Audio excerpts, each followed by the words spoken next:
Polycystic ovary disease या syndrome. 26 सितंबर 2019 के the Hindu के एक आर्टिकल के अनुसार भारत में हर 5 में से एक महिला को पीसीओडी की समस्या है, यानी कि पूरी तरह से 20% महिलाएं इस बीमारी से पीड़ित है। ये बीमारी एक हार्मोनल डिसऑर्डर है, यानी कि हार्मोन्स की गड़बड़ी की वजह से पैदा होने वाली बीमारी है। इस बीमारी का असली कारण अभी तक पता नहीं है, लेकिन आमतौर पे ये कहा जाता है कि लाइफस्टाइल डिसऑर्डर और डाइट यानी कि खाना और हमारी जीवन पद्धति में जो बिगड़ाव पैदा होते हैं उस कारण ये बीमारी होती है।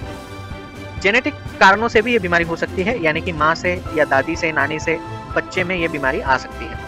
इंसुलिन का हमारे शरीर में जरूरत से ज्यादा बनना भी इस बीमारी का एक कारण हो सकता है। अब समझते हैं मेंस्ट्रुअल साइकिल। इससे पहले भी मैंने वीडियो में बताया है, हर महिला को जो एडल्ट हो चुकी है 22 से 28 दिन में मेंस्ट्रुअल साइकिल होता है, पीरियड्स आते हैं। यहाँ से एग निकलता है, इसे कहा जाता है ओवरी।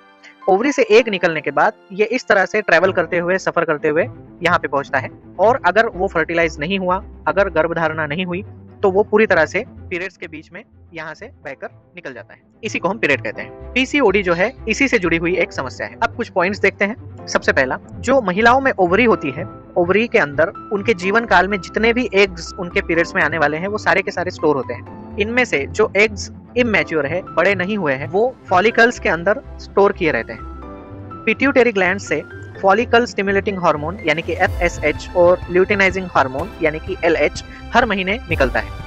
ये हार्मोन खून के जरिए ओवरीज तक पहुंचता है और ओवरीज को बताता है कि आपको अब एग बनाने की शुरुआत करनी है। इससे सैकड़ों एग्स जो है वो मैच्योर होना शुरू हो जाते हैं, और जब एग्स मैच्योर होते हैं तो ओवरीज एस्ट्रोजन नाम के हार्मोन को रिलीज करती है। जब ये एस्ट्रोजन हार्मोन ब्रेन तक पहुंचता है तो पिट्यूटरी ग्लैंड फिर से ल्यूटिनाइजिंग हार्मोन के सिक्रेशन को बढ़ा देता है, यानी कि बहुत ज्यादा ल्यूटिनाइजिंग हार्मोन बनाता है। और उसके बाद जब ये हार्मोन ओवरी तक पहुंचता है तो जो सबसे मैच्योर एग होता है, जो गर्भधारणा के लिए अनुकूल होगा, जो गर्भधारणा कर सकता होगा, ऐसा एग वहां से निकलकर फैलोपियन ट्यूब में चला जाता है, जिसे हम ओव्यूलेशन कहते हैं।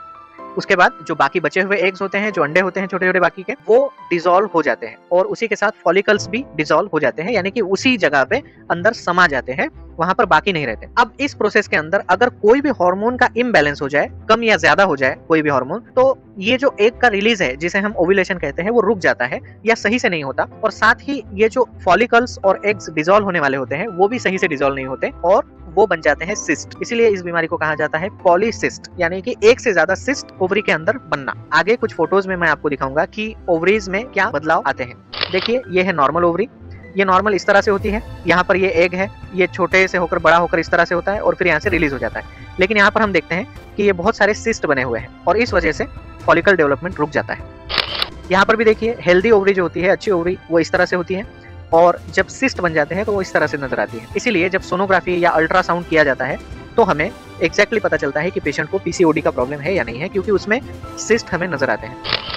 यहाँ पर भी देखिए, दोनों तरफ सिस्ट बने हुए हैं और ये सिस्ट इस तरह से कुछ नजर आते हैं। यहाँ पर भी ये सिस्ट है और यहाँ पर बिल्कुल भी कोई सिस्ट नहीं है।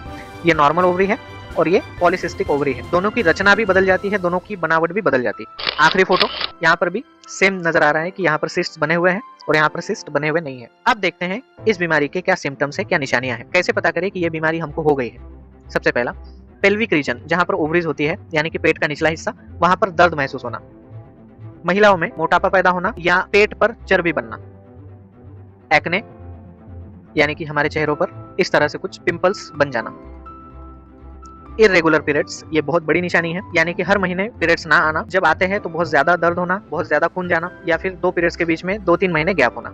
इस बीमारी के अंदर एंड्रोजन हार्मोन बहुत ज्यादा बनता है, इसीलिए ऐसी महिलाओं को पुरुषों की तरह शरीर पर बाल भी देखे जा सकते हैं, यानी कि दाढ़ी और मूंछ के बाल, चेहरे पर बाल, और जैसे पुरुषों में आमतौर पर देखा जाता है कि सर के बाल झड़ जाते हैं, महिलाओं में पुरुषों की तरह बाल झड़ना शुरू हो जाता है। जैसे मैंने फोटोज में बताया कि ओवरीज के अंदर सिस्ट बन जाती है बहुत सारी। इनफर्टिलिटी, यानी कि जिसे ये बीमारी है वो गर्भधारणा नहीं कर सकती है, वो महिला प्रेग्नेंट नहीं हो सकती है। मूड चेंजेस, यानी कि बहुत ज्यादा बार बार मूड बदलता है, चिड़चिड़ होती है, गुस्सा आता है, डिप्रेशन आता है।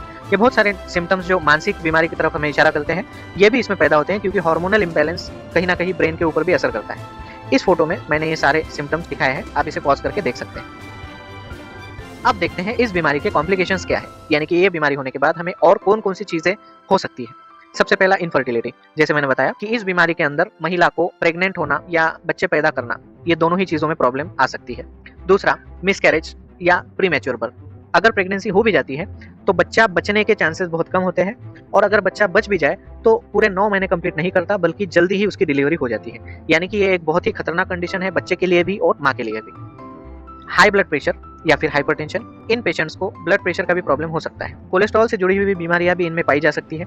इन पेशेंट्स में टाइप 2 डायबिटीज भी हो सकता है, क्योंकि इनके अंदर बहुत ज्यादा इंसुलिन रेजिस्टेंस पाया जाता है, इसीलिए ये भी एक बहुत ही चिंताजनक बात है। स्लीप प्रॉब्लम, इन पेशेंट्स के अंदर नींद बहुत ज्यादा आना, बहुत कम आना, या नींद से जुड़ी हुई और भी कई परेशानियां पाई जा सकती है।